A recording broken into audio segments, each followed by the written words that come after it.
ماں کی دعا۔ حضرت موسیٰ علیہ السلام نے ایک دفعہ اللہ تعالیٰ سے پوچھا کہ جنت میں میرے ساتھ کون ہوگا؟ ارشاد ہوا فلاں قصاب ہوگا۔ آپ کچھ حیران ہوئے اور اس قصاب کی تلاش میں چل پڑے۔ وہاں دیکھا تو ایک قصاب اپنی دکان میں گوشت بیچنے میں مصروف تھا۔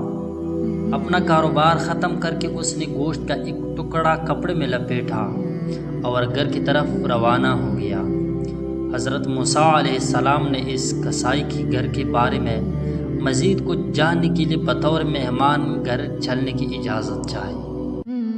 گھر پہنچ کر قصائی نے گوشت کو پکایا، پھر روٹی پکا کر اس کے ٹکڑے شوربے میں نرم کیے اور دوسرے کمرے میں چلا گیا، جہاں ایک نہایت کمزور بڑھیا پلنگ پر لیٹی ہوئی تھی۔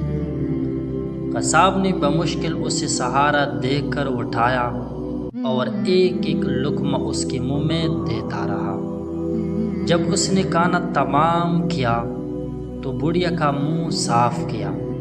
بڑھیا نے قصاب کے کان میں کچھ کہا، جسے سن کر قصائی مسکرایا اور بڑھیا کو واپس لٹا کر باہر آ گیا۔ حضرت موسیٰ علیہ السلام جو یہ سب کچھ دیکھ رہے تھے، آپ نے قصاب سے پوچھا یہ عورت کون ہے اور اس نے تیرے کان میں کیا کہا جس پر تو مسکرا دیا؟ قصاب بولا اے اجنبی، یہ عورت میری ماں ہے۔